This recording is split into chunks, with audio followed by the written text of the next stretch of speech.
नमस्कार, लोकतंत्र देख रहे हैं आप। मैं हूं आपके साथ नेहा दुबे। बदले हुए राजनीतिक समीकरण के बीच इस साल के अंत में महाराष्ट्र का पहला विधानसभा चुनाव होने वाला है। भले ही अभी चुनावों की तारीखों की घोषणा नहीं है, लेकिन अगले 3 महीने महाविकास आघाड़ी और महायुति दोनों के लिए बेहद महत्वपूर्ण रहने वाले हैं। शिवसेना और एनसीपी में पार्टी पर अधिकार को लेकर बगावत और चुनाव चिन्ह को लेकर कानूनी लड़ाई के बाद अब ये पहला मौका होगा जब ये पता चल सकेगा कि जनता किसे असली शिवसेना और एनसीपी मानती है।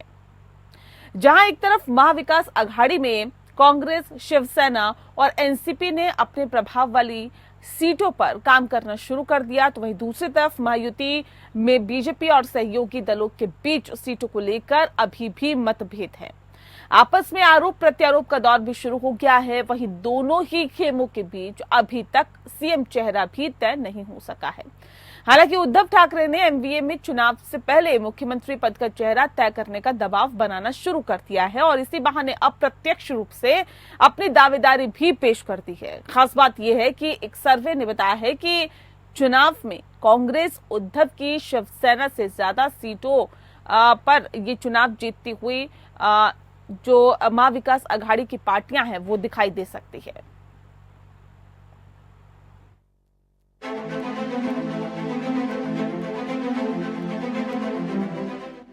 महाराष्ट्र विधानसभा चुनाव का ऐलान भले ही ना हुआ हो, लेकिन राजनीतिक दल अपने अपने एजेंडे सेट करने में जुट गए हैं।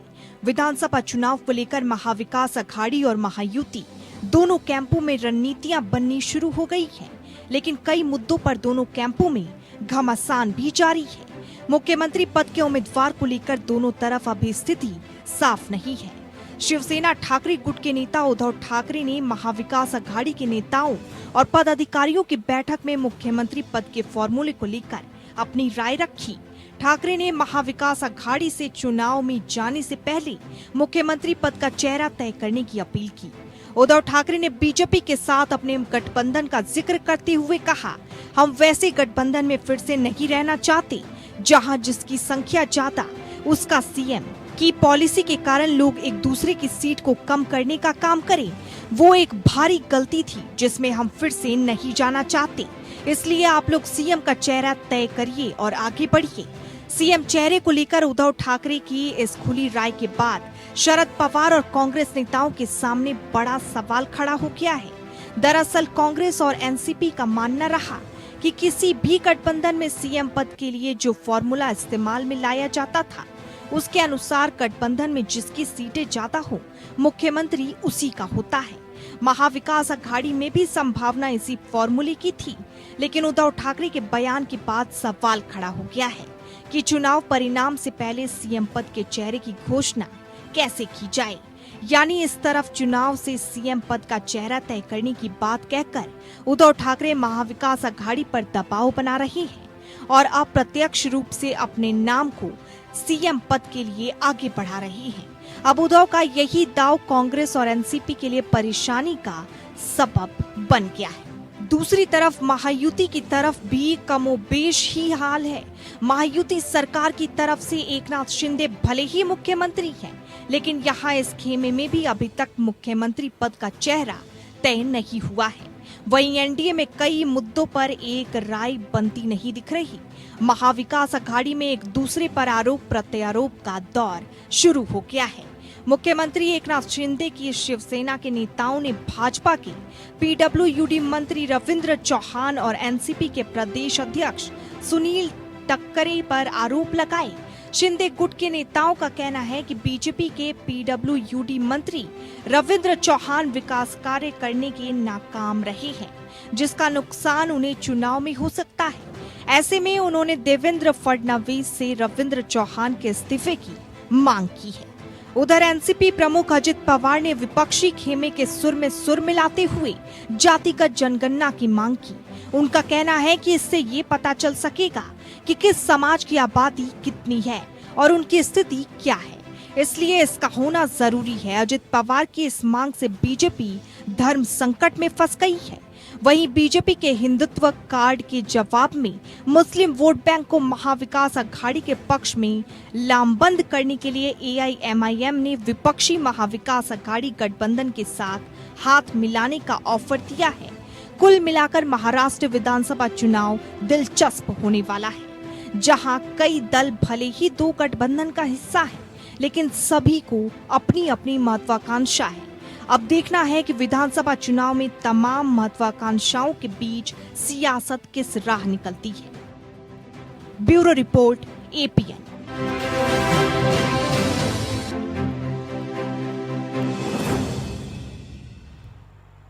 जी हाँ, तो महाराष्ट्र विधानसभा चुनाव का ऐलान भले ही ना हुआ हो, लेकिन राजनीतिक दल अपने अपने एजेंडे को सेट करने में जुट गए हैं और विधानसभा चुनाव को लेकर महाविकास अघाड़ी और महायुति दोनों ही कैंपों में रणनीतियां बननी भी शुरू हो गई है। जो सर्वे आ रहा है उस पर भी कई सवाल खड़े किए जा रहे हैं, तो कुछ लोग उससे राहत महसूस कर रहे हैं। इस विषय पर तफसील से चर्चा करेंगे। खास मेहमान हमारे साथ मौजूद है, उनसे आपका परिचय करा देते हैं। इस वक्त हमारे साथ आलोक वत्स जी हैं, प्रवक्ता है भारतीय जनता पार्टी के। सर, बहुत स्वागत है आपका। संजय द्विवेदी जी हमारे साथ जुड़ गए हैं, प्रवक्ता है शिवसेना UBT ग्रुप के। बहुत स्वागत है आपका। और हमारे साथ इस वक्त रमाकांत मिश्रा जी जुड़ गए हैं, जो कि प्रवक्ता है कांग्रेस पार्टी के। आपका भी रमाकांत जी बहुत बहुत स्वागत है।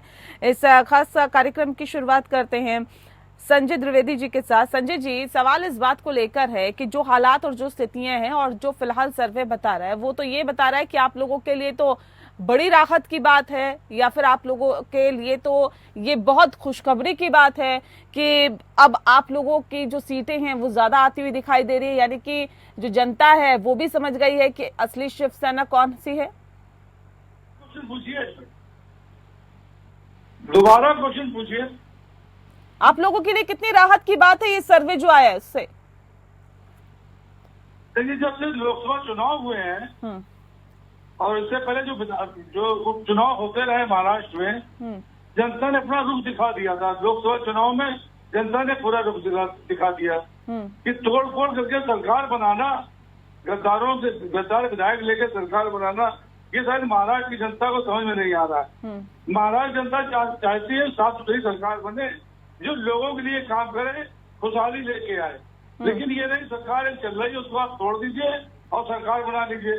तो यही मैं कहना चाह रहा हूँ कि इस तरह की सरकारें टूट फूट हो रही है, जो हमारी जनता है उसने इसको मानना बंद कर दिया कि बोले नहीं, हमने मैंडेट दिया है, आप सरकार में विधायक मत तोड़िए, विधायक छोड़ सरकार मत बनाइए। आप भले आप JDP से चुनाव का समर्थन ले लीजिए, PDP सरकार बना लीजिए, मायावती से सरकार बना लीजिए, लेकिन उनके विधायक छोड़ सरकार मत बनाइए। ये संदेश देना चाह रही महाराष्ट्र की जनता। ठीक है। आलोक वत्स जी, देखिए, तो भारतीय जनता पार्टी समेत पूरे गठबंधन के लिए एक बड़ा झटका होगा अगर इस तरह के नतीजे सामने आते हैं जो सर्वे बता रहे हैं। देखिए, जो सर्वे आए हैं नेहा जी, उसमें महायुति को एज दिखाई दे रहा है। जो भी टाइम्स नाउ और मेट्रोराइज के सर्वे आए हैं उसमें क्लियर बढ़त है महायुति को, महाविकास अघाड़ी के अगेंस्ट। जो उनकी अभी ताजा सर्वे आई है उसमें 141 सीट वो दे रहे हैं महायुति को और 106 सीट दे रहे हैं महाविकास अघाड़ी को। तो इस हिसाब से तो क्लियर एज है। ठीक है, 145 के आंकड़े से 4 सीट कम नीचे दिखा रहे हैं, लेकिन जो MBA है उसको तो बहुत पीछे दिखा रहे हैं। उस हिसाब से उनको तो 39 सीट कम दिखा रहे हैं 145 का आंकड़ा जिससे सरकार बन रही है। और जिस तरीके से बीजेपी के साथ मिलकर शिवसेना, एकनाथ शिंदे ग्रुप और अजीत पवार ग्रुप ने काम किया है, और अब जिस तरीके से कुछ नए योजनाएं लाई गई हैं, लाडली बहन योजना, इस सब से मुझे लगता है ये सर्वे इसके पहले हुआ होगा। इसके बाद का अगर सर्वे आएगा तो शायद हो सकता है, जहां तक मेरा मानना है, कि महायुति को क्लियर मेजॉरिटी से ऊपर की सीटें आ जाएं। वहां के लोगों में, वहां की महिलाओं में अति उत्साह है लाडली बहन योजना से, और जिस तरीके से उनके खाते में पैसे क्रेडिट हो रहे हैं, ये एक एडिशनल बोनस के तौर पे आप माना जाएगा महायुति के फेवर में। और लगातार डेवलपमेंट का काम हो रहा है। सेंटर की भी जो कल्याणकारी योजनाएं हैं नरेंद्र मोदी जी के नेतृत्व में, उस पर भी काफी काम हुआ है और सारे लोगों को उसका लाभ लगातार मिल रहा है। तो मुझे लगता है कि आने वाले चुनाव में एक बार फिर से महायुति की सरकार क्लियर मेजोरिटी के साथ बनती हुई दिखाई दे रही है। ठीक है, राकेश सिंह यादव जी, सवाल इस बात को लेकर, देखिए अब तो आपकी गठबंधन में ये भी कहने लगे हैं कि देखिए जो सीएम फेस है वो सामने आना चाहिए या फिर वो पहले तय हो जाना चाहिए, बाद में सीटों में कितने उछाल है या फिर किसकी सीटें ज्यादा है उसके आधार पर तय नहीं होना चाहिए। क्या कांग्रेस पार्टी भी इससे सहमत है क्या? देखिए, गठबंधन में जो भी हमारे सभी दल हैं, ये पूर्ण सहमति से पहले तय हो चुका है कि सीएम का चुनाव जीते हुए विधायक करेंगे। इसमें कोई कंफ्यूजन नहीं है, कहीं भी नहीं। बहुत साफ और स्पष्ट स्थिति है गठबंधन की, इंडिया गठबंधन की, कि जब जीत के आएंगे मेजोरिटी के हिसाब से विधायक अपना मुख्यमंत्री चुनेंगे, वो चेहरा कोई भी हो सकता है। दूसरी बात कि जिस तरह से अभी मैं सुन रहा था कि लाडली लक्ष्मी की बात चल रही थी कि वो महाराष्ट्र में शुरू होने वाली, मध्य प्रदेश में उन्होंने 3000 का वादा किया था, आज 1200 भी नहीं दे पा रहे हैं। वो पैसा आएगा कहाँ से? अच्छा, मुझे ये बताइए, अगर आप ये कह रहे हैं कि चुने हुए विधायक ये तय करेंगे कि मुख्यमंत्री कौन होगा, तो उद्धव ठाकरे की जो बात है उसको नकार दिया जाएगा? नहीं, सबको अपनी बात कहने का हक है ना, नकार कौन रहा है? हर दल को अपनी बात कहने का हक है, हर दल अपना दावा करेगा, लेकिन ये तो मुख्यमंत्री जब नहीं तो तवज्जो भी तो दी जानी चाहिए ना। अगर किसी पार्टी के जो सर्वश्रेष्ठ नेता है वो इस बात को कह रहे हैं, तो क्या सिरे से नकार दिया जाएगा कि नहीं जी ऐसा तो नहीं होगा, जो विधायक चुन के आएंगे वही तय करेंगे, या फिर उनकी बात को भी तवज्जो दी जाएगी? नहीं, तवज्जो दी जाती है। उद्धव ठाकरे जी स्वयं थोड़ी बोल रही है, ये तो कई नेता बोल रहे हैं, सबके अपने विचार होते हैं। हर दल के, हमारे जो संयुक्त दल है, नहीं, जो बैठक हुई, जो पार्टी की बैठक हुई, उसके अंदर तो ये तय हुआ ना, तभी तो बाकी तमाम नेता बोल रहे हैं। संजय जी, ये तो कह रहे हैं चुने हुए विधायक तय करेंगे कि मुख्यमंत्री कौन होगा। एक बार तो धोखा खा चुके हैं आप लोग, दोबारा तैयार है क्या उस बात के लिए?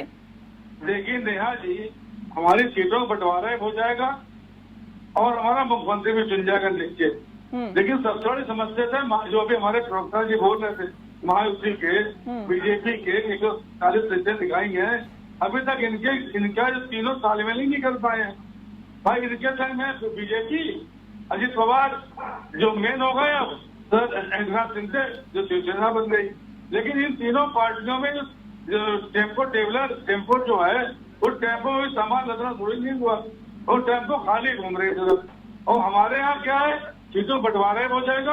और मुख्यमंत्री, देखिए हमने महायुति सरकार 2.5 साल चलाई थी, तो 2.5 साल सरकार में तो उद्धव ठाकरे मुख्यमंत्री थे। मुख्यमंत्री कार्यकाल में उद्धव ठाकरे के जनता ने उसका कार्यकाल देखा। अब ये बात निश्चित है कि देखिए, जो हम भारतीय जनता पार्टी तरह नहीं है कि प्रधानमंत्री जी ने प्रधानमंत्री बने, उन्होंने अपने संसदीय दल से वो भी नहीं लिया, अनुमति पत्र भी नहीं लिया, सांसदों सिग्नेचर भी नहीं कराए, और सीधे चले गए राष्ट्रपति भवन और जाके सत्र ले ली। तो जो प्रोसीजर संवैधानिक है, उस संवैधानिक तो हर आदमी को मानना पड़ेगा। भाई प्रोसीजर यही तो है हमारे यहाँ, हमारे देश में संविधान बना है। ठीक है, आलोक जी जवाब दीजिए। मैं इनकी बात को ठीक से सुन नहीं पाया था, जरा आप अगर रिपीट कर दें तो मेहरबानी होगी। नहीं, आप ये भी मुझे बताइए कि सवाल इस बात को लेकर भी है कि देखिए, बात जब सीएम चेहरे की हो रही है, तो सीएम चेहरे पर महायुति में भी कुछ ठीक नजर नहीं आ रहा है। क्यों? महायुति में तय है कौन होगा? एकनाथ शिंदे मुख्यमंत्री का चेहरा होंगे, इसमें कंफ्यूजन कहाँ है? कोई कंफ्यूजन नहीं है। नेता ने इसका महायुति से किसी ने इसका खंडन नहीं किया। औपचारिक ऐलान भी तो नहीं हुआ है ना कि उन्हीं के चेहरे पे चुनाव लड़ा जाएगा। अभी तो नेहा जी चुनाव के डेट भी नहीं अनाउंस हुए हैं। हाँ। अभी थोड़ा देर सब्र तो कीजिए, सब तय है और सब प्रदर्शित हो जाएगा समय आने पर। अभी सब लोग काम करने में जुटे हुए हैं और रैलियां निकल रही हैं, संयुक्त रैलियां निकलने जा रही हैं। अभी जनता से कनेक्टिविटी और बढ़ाई जा रही है और समय आने पर चीफ मिनिस्टर का चेहरा भी घोषित कर दिया जाएगा, जो एकनाथ शिंदे ही होंगे। ठीक है। देखिए संजय जी, ये तो सीधे सीधे कहा जा रहा है कि ये एकनाथ शिंदे के चेहरे पर ही चुनाव लड़ने वाले हैं। मतलब यहाँ तो आप लोग पीछे चलते हुए दिखाई दे रहे हैं, नहीं लगता आप लोगों को ऐसा? देखिए नेहा जी, आप तो मीडिया में हैं, पत्रकार आप हैं, आप बता दीजिए महायुति कितनी बैठकें हुई हैं?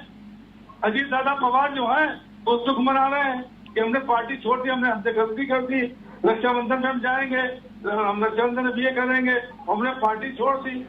और इनके जो शिवसेना के जो विधायक हैं वो टामाटोल हो रहे हैं।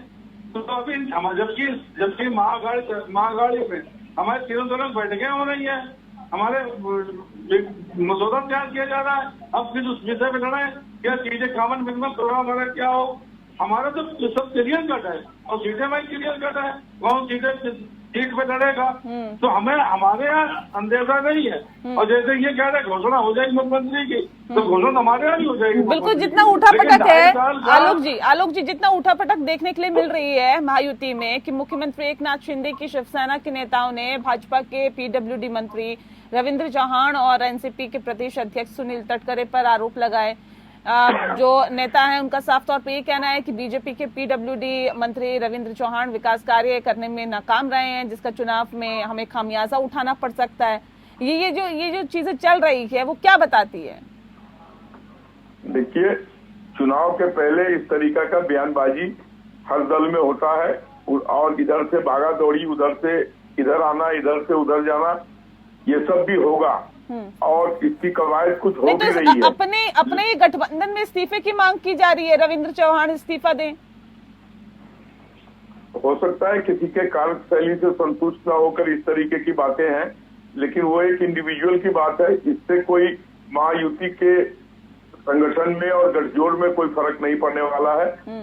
हमारे यहाँ सारे तीनों जो प्रमुख नेता हैं, अजीत पवार, एकनाथ शिंदे और देवेंद्र फडणवीस, ये सब ज्वाइंट रैलियां निकालेंगे और जनता के पास हमने जो कल्याणकारी कार्य किए हैं उसको आगे बढ़ाएंगे और हम उनके साथ और अपनी कनेक्टिविटी बढ़ाने की हमारी ये बाकी सब चीजें तो ठीक है। अजीत पवार ने विपक्षी खेमे में सुर मिलाते हुए कहा कि जातिगत जनगणना होनी चाहिए, जातिगत आधार पर जनगणना की मांग। ये क्या बताता है? ये तो ये बता रहा है कि महायुति में सब कुछ ठीक नहीं है। कोई इस्तीफा मांग रहा है, कोई जातिगत आधार पर जनगणना की मांग कर रहा है, कोई कुछ। हम कभी भी नेहा जी जातिगत जनगणना के खिलाफ नहीं बोले हैं। हमने कभी नहीं कहा है कि हम जातिगत जनगणना के खिलाफ हैं या जातिगत जनगणना नहीं होनी चाहिए। अगर मैं थोड़ा संदर्भ से हट के आपको याद दिलाऊं कि सबसे पहले जातिगत जनगणना बिहार में हुई है। हालांकि उसके रिजल्ट प्रदर्शित नहीं किए गए क्योंकि वो बहुत आनंद फानंद में और बहुत ठीक ढंग से नहीं किया गया। नहीं, बिहार में अगर आप कह रहे हैं कि आप लोगों की उपलब्धि है तो देश भर में कराने में क्या दिक्कत है? सवाल तो वही है ना। मैं आती हूँ राकेश, मैं आ रही हूँ आलोक जी, मैं आती हूँ। आप मेरी बात को पूरा कंप्लीट होने दीजिए। जी। जब बिहार में इसकी कवायद शुरू हुई थी, उस समय हम भारतीय जनता पार्टी नीतीश कुमार के साथ सरकार में थी और जो मसौदा तैयार हुआ और जिस पर ये कार्य शुरू हुआ उस पर बीजेपी के नेताओं के भी दस्तखत थे। दिवंगत सुशील कुमार मोदी के भी उस पर दस्तखत थे। इसका मतलब बीजेपी ने कभी इससे मना नहीं किया है और बीजेपी जब भी जातिगत जनगणना कहीं भी हुई है तो उसमें साथ देने का काम किया है। ठीक है। और अब भी हमारे किसी नेता ने कभी भी किसी फोरम पर ये नहीं कहा कि हम जातिगत जनगणना के खिलाफ हैं। जातिगत जनगणना जब समय आएगी, परिसीमन के बाद होगी तो हम उसको जरूर कराएंगे। ठीक है, वक्त बताएगा सर। लेकिन राकेश जी, सवाल इस बात को लेकर है, देखिए ये क्या प्रेशर पॉलिटिक्स खेल रहे हैं उद्धव ठाकरे? लगता है आपको ऐसा कि प्रेशर बनाकर ये तय करवाना चाहते हैं कि नहीं जी कौन मुख्यमंत्री का चेहरा होगा, किसके चेहरे पर चुनाव लड़ा जाएगा, गठबंधन किसके चेहरे पे आगे बढ़ेगा, ये पहले तय हो जाना चाहिए? तो क्या ये प्रेशर पॉलिटिक्स खेलने की कोशिश की जा रही है उद्धव ठाकरे की तरफ से? बिल्कुल ऐसा नहीं है, कतई ऐसा नहीं है। दिल्ली में मीटिंग हो चुकी है गठबंधन दलों की, बहुत साफ और स्पष्ट है कि जो भी तीनों दल गठबंधन में प्रमुख दल हैं वो बैठ के तय करेंगे कि कहाँ कौन सी सीट मजबूत है और कौन जीत सकता है, उसके हिसाब से टिकट वितरण होगा। उसके बाद ही फिर मुख्यमंत्री जब चुनाव जीत के आएंगे उसके बाद मुख्यमंत्री तय होगा। इसमें कोई कंफ्यूजन नहीं है, कोई किंतु परंतु नहीं है, किसी के मन में भी नहीं है। सभी दल एक संवैधानिक प्रक्रिया का पालन करके चुनाव होने के बाद मुख्यमंत्री का चेहरा चुनेंगे। हो सकता है उद्धव ठाकरे जी हो सकता है अन्य कोई हो, लेकिन जो विधायक चाहेंगे, जो तीनों दल के नेता चाहेंगे, तीनों प्रमुख नेता चाहेंगे, वही होगा। हमारे यहाँ इसका कोई कंफ्यूजन नहीं है। लेकिन बीजेपी में एक कंफ्यूजन जनता को भी नहीं होना चाहिए ना सर, ये तो चुनाव से पहले तय हो जाना चाहिए। बहुमत से हारेंगे हो। नहीं, मैं ये कह रही हूँ सर कि कंफ्यूजन जनता में भी नहीं होना चाहिए। ये बाद में जीत के आएंगे, फिर तय होगा, विधायक तय करेंगे, तीनों नेता तय करेंगे, ये सब चीज ठीक है। राजा थोड़ी चुनाव लड़ता है। नहीं, राजा तो चुनाव नहीं लड़ता, राजा के चेहरे पे तो चुनाव लड़ा जाता है ना सर। नहीं, मोदी की गारंटी नहीं चलती इस देश में, फेल हो गई। मोदी के नाम पे वोट फेल हो गए, पार्टी की चलती है। मैं महाविकास की बात कर रही हूँ ना, मैं महाविकास आघाड़ी की बात कर रही हूँ, मैं मोदी की बात नहीं कर रही हूँ। मैं मोदी की इसलिए बता रहा हूँ आपको कि आप जो बोल रहे हैं ना कि नाम घोषणा नहीं करेंगे, तो मोदी जी करते थे घोषणा, क्योंकि वो एक मैन की पार्टी चल रही है, 2 लोग ही सर आपकी गठबंधन में मांग उठ रही है ना, इसलिए मैं कह रही हूँ। ये सवाल तो इसलिए हम लोग थोड़ी ये सवाल उठा रहे हैं। देखिए, बोलना अपराध नहीं है, मांग उठाना अपराध नहीं है। तीनों दल के नेता चाहेंगे कि अपने अपने दल के नेता मुख्यमंत्री बने, कोई नई चीज नहीं है, सभी मांग करते हैं। लेकिन ये तो तय हो चुका है ना कि चुनाव के बाद ही मुख्यमंत्री का चयन, मेरा ये कहना है जी। राकेश जी, पहले से तय हो रहा है कि फलाना मुख्यमंत्री होंगे, शिंदे मुख्यमंत्री होंगे, खुद ही घोषणा कर रहे हैं। हाँ, चलिए, प्रजातंत्र या लोकतंत्र में ये नहीं होता है, मैं ये बोल रहा हूँ। ठीक है राकेश जी, बहुत शुक्रिया आपका, आप हमारे साथ इस खास कार्यक्रम के माध्यम से जुड़े, आपके लिए आपका बहुत बहुत शुक्रिया इस खास कार्यक्रम में जुड़ने के लिए। इस वक्त हमारे साथ राजीव रंजन जी जुड़ गए हैं, रेजिडेंट एडिटर हैं एपीएन के। राजीव जी, स्वागत है आपका। राजीव जी, सवाल इस बात को लेकर, देखिए अभी आलोक जी ने भी कह दिया कि भले ही औपचारिक कोई ऐलान ना हो, लेकिन आलोक जी कह रहे हैं कि एकनाथ शिंदे के चेहरे पर ही चुनाव लड़ा जाएगा महाराष्ट्र का। चलिए, राजीव जी से संपर्क टूट गया, एक बार फिर से हम संपर्क साधने की कोशिश यहाँ पर करेंगे। लेकिन यहाँ पर तो ये ऑल इज वेल की स्थिति जो कहा जा रहा है कि सब कुछ ठीक है, सब कुछ ठीक है, सब कुछ ठीक है, लेकिन जनता में क्या मैसेज जा रहा है, ये एक बड़ा सवाल यहाँ पर है। महाराष्ट्र में महाविकास आघाड़ी बनाम महायुति फिलहाल देखा जा रहा है, लेकिन एक डर है क्या संजय जी कि जो सर्वे दिखा रहा है कि कांग्रेस की सीटें ज्यादा आ सकती है, तो वहां पर आप लोगों का जो नाम है वो पीछे हो सकता है, इसलिए चाह रहे हैं कि पहले ही चीजें डिस्कस हो जाएं। लेकिन नेहा जी, जब गठबंधन किया जाता है, हाँ, तो गठबंधन में ये नहीं देखा जाता किसकी सीटें किसकी बढ़ रही हैं। गठबंधन जब होता है तो हमने सरकार बनाने के लिए गठबंधन कर रहे हैं, और जो इन्होंने गलत सरकार बनाई तोड़ फोड़ के, उसको हटाना चाह रहे हैं। अब जो हमारा जो वोट शेयरिंग होती है, वोट बढ़ता है, जो जैसे कांग्रेस चुनाव लड़ी, शिवसेना एनसीपी का वोट कांग्रेस में गया, आगे विधायक जीत गया हमारा, ऐसे शिवसेना में आया, ऐसे एनसीपी में शरद पवार जी के आया। तो किसकी सीटें कितनी बढ़ गई महज ये नहीं होता है आपके राजनीति में। जो गठबंधन की इसमें गठबंधन का फार्मूला जो था, सबसे पहले अटल बिहारी वाजपेयी ने दिया था, 30 साल पहले उन्होंने। फिर आपको क्यों लग रहा है कि पहले ही तय हो जाना चाहिए? देखिए, बाकी तमाम चीजें तो ठीक है, लेकिन सिर्फ मुख्यमंत्री के चेहरा, अभी तो आपने सुना ना, राकेश जी भी कह के गए हैं कि देखिए विधायक जो होंगे, जिसके जितने होंगे उस हिसाब से फिर तय किया जाएगा कि किसका मुख्यमंत्री होना चाहिए। तो पहले कैसे ये तय कर लें? नेहा जी देखिए, ये सब चीजें इंटरनल होती, ये विधायक मुख्यमंत्री कैसे चुना जाएगा, कैसे नहीं चुना जाएगा, या जिसके ज्यादा विधायक होगा उसका होगा, ये इंटरनल जो होती है, तो जनता को नहीं पता चलना चाहिए क्या? होती है बात। अभी तो चुनाव घोषित भी नहीं हुए हैं। हाँ। और मैंने एक बात आपसे क्या कहती, जो 2.5 साल का महाविकास आघाड़ी कार्यकाल रहा है उद्धव ठाकरे जी के नेतृत्व में, जो उद्धव ठाकरे जी के नेतृत्व में कार्यकाल रहा है, जनता तो उस चीज को देख रही ना।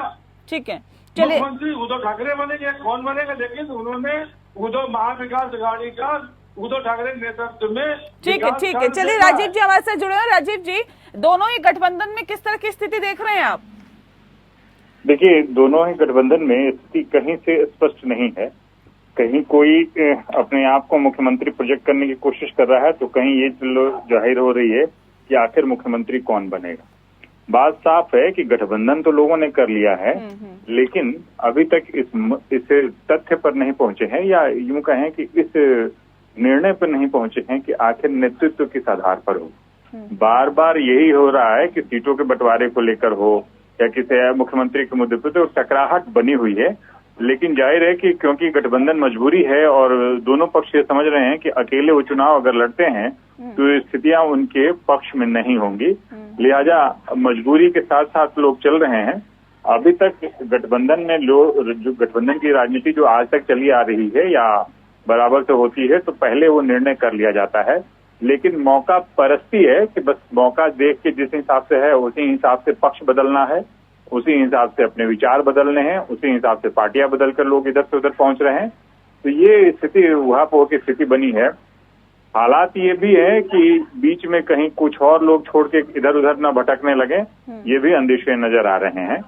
अभी तक जैसे अभी देखा जाए कि चुनाव की अभी घोषणा नहीं हुई है, हालांकि हरियाणा की जो बात हुई है वहां घोषणा हो चुकी है, लेकिन अभी तक स्थितियां ये है कि इस स्थिति को देखते हुए 5 राज्यों के चुनाव में जो होने थे, लेकिन उसमें अभी न झारखंड का घोषित हुआ है और न ही महाराष्ट्र का। निकट भविष्य में ये जरूर है, लेकिन पहले से ही ये स्थितियां बनती आ रही हैं और ये जरूर है कि उहापोह की स्थिति है। एक दूसरे में अभी तक अविश्वास है, यानी गठबंधन है लेकिन आपस में अविश्वास जरूर है। तो अभी कौन किस तरह से बैठेगा, ऊंट किस करवट बैठेगा, ये अभी बीजेपी नेता आलोक जी हमारे साथ जुड़े हुए हैं, वो सीधे तौर पे कह रहे हैं कि एकनाथ शिंदे के चेहरे पे ही चुनाव लड़ा जाएगा।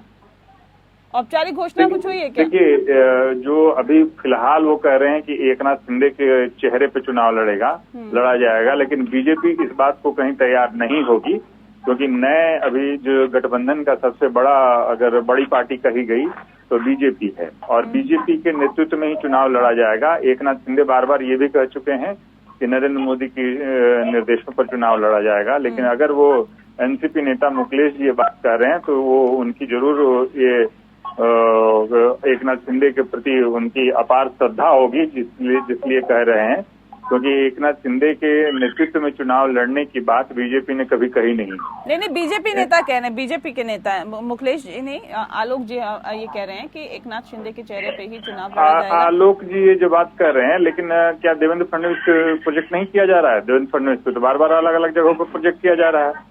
देवेंद्र फडणवीस की बार बार कहा जा रहा है, आलोक जी किस आधार पे कर रहे हैं? उनके शीर्ष के नेता को पीछे रखना चाहते हैं, गठबंधन के नेताओं को आगे रखने की क्यों कोशिश आप लोगों की तरफ से की जा रही है, या आप लोग इस बात को क्यों कह रहे हैं? आलोक जी देखिए, कहीं पर भी देवेंद्र फडणवीस को मुख्यमंत्री के रूप में घोषित नहीं किया गया है बीजेपी के द्वारा। हाँ, एक प्रबल नेता है, एक बड़े नेता है, उनके नेतृत्व में चुनाव लड़ा जाएगा, इस बात की घोषणा जरूर हो रही है और होती रहेगी, लेकिन अंतोगत्वा एकनाथ शिंदे को ही लीडर मानकर उन्हीं के नेतृत्व को प्रधानमंत्री मोदी जी का होगा, उनकी जन कल्याणकारी पे होगा, वो सबसे बड़ा चेहरा होंगे इस चुनाव में। लेकिन ये जो 3 बड़े नेता हैं, इनकी भी ज्वाइंट रैलियां बहुत जोरों शोरों से होगी पूरे प्रदेश में और अंतोगत्वा एकनाथ शिंदे के ही नेतृत्व में के चेहरे पर ये चुनाव लड़ा जाएगा। जहां तक रही महाविकास अघाड़ी की बात, तो वहां पर उद्धव ठाकरे जल्दी में है कि उनको लगता है कि कहीं गाड़ी छूट न जाए, कहीं उनका नाम साइडलाइन न हो जाए, इसलिए वो बार बार घुमा फिरा के कह रहे हैं कि चीफ मिनिस्टर का नाम तय कर लिया जाए, जो ये लोग नहीं कर पा रहे हैं। तो कहीं न कहीं अंदरूनी इनके अंदर चीफ मिनिस्टरशिप को लेकर घमासान है, जो अब धीरे धीरे सतह पर आ जाएगा और अंतोगत्वा आप देखिएगा कि इस मुद्दे पर इनमें सहमति नहीं बन पाएगी जी, और ये इसी तरीके से चुनाव में जाएंगे। ठीक है नेहा, स्पष्ट है कि जिस तरीके से ये कह रहे हैं कि मुख्यमंत्री देवेंद्र फडणवीस का मुख्यमंत्री के तौर पर नाम नहीं लिया जा रहा है, लेकिन जो पोस्टर्स हर जगह लगे हैं देवेंद्र फडणवीस का ही लगा हुआ है विकास पुरुष के नाम पर, यानी विकास की बात को लेकर। तो ये क्या माना जाए कि देवेंद्र फडणवीस के नेतृत्व में लड़ा जा रहा है चुनाव या एकनाथ शिंदे के नेतृत्व में लड़ा जा रहा है? आलोक जी इसका जवाब दें। हर जगह जो पोस्टर लगा हुआ है, सीधे के सीधे विरोध, सीधे के सीधे विरोध जो दिखाया जा रहा है, ये पोस्टर वगैरह लगने चालू हुए हैं। अभी शिवसेना का भी पोस्टर आएगा, अजीत पवार का भी पोस्टर आएगा, तो जिस पार्टी का पोस्टर आएगा वो अपने नेता को सबसे आगे रख के चुनाव लड़ने की बात करेगा। तो आलोक जी ये बात भूल रहे हैं, आलोक जी ये बात भूल रहे हैं, का भी पोस्टर आएगा और आलोक जी ये बात हम चूंकि आगे बढ़ चुके हैं चुनाव में, तैयारियों में, हमारे पास संगठन ज्यादा मजबूत है, तो हमने अपने नेता का चेहरा वहां पर लगाया है और कोई विशेष बात नहीं है। लेकिन कहीं ये नहीं कहा है कि ये हमारे चीफ मिनिस्टर के दावेदार हैं। ठीक है राजीव जी। लोग जी ये बात भूल रहे हैं कि जिस तरीके से लोकसभा चुनाव के दौरान अजित पवार का पोस्टर हर चुनाव प्रचार से गायब था, कई जगहों पर अजित पवार को वहां ले नहीं जाया गया था, साफ था कि ये इसका खामियाजा भुगत रहा था। वही हालत इस बार भी है कि पहले से ही जो तैयारियां हैं उसमें बीजेपी अपने ही नेताओं को और अपने ही देवेंद्र फडणवीस और बाकी लोगों को नेतृत्व देने की कोशिश है। रही बात, वो बार बार कह रहे हैं कि नहीं ये शिवसेना के नेताओं को भी दिया जाएगा, लेकिन वो वक्त आने पर स्पष्ट हो जाएगा। लेकिन अभी तक ये बात कहीं से स्पष्ट नहीं है कि एकनाथ शिंदे के नेतृत्व में चुनाव लड़ा जाएगा। जरूर है एकनाथ शिंदे जरूर रहेंगे, लेकिन उनके नेतृत्व में चुनाव लड़ने की बात ये अभी तक स्पष्ट नहीं है। ठीक है, बहुत शुक्रिया आप सभी मेहमानों का हमारे साथ इस खास चर्चा में शामिल होने के लिए। तो जाहिर तौर पे ये कहा जा सकता है कि फिलहाल जो हालात और जो स्थितियां हैं उसमें कुछ भी अभी तक तय नहीं है कि किसके चेहरे पर आगे चुनाव लड़ा जाएगा। लोकतंत्र में फिलहाल इतना ही। नमस्कार।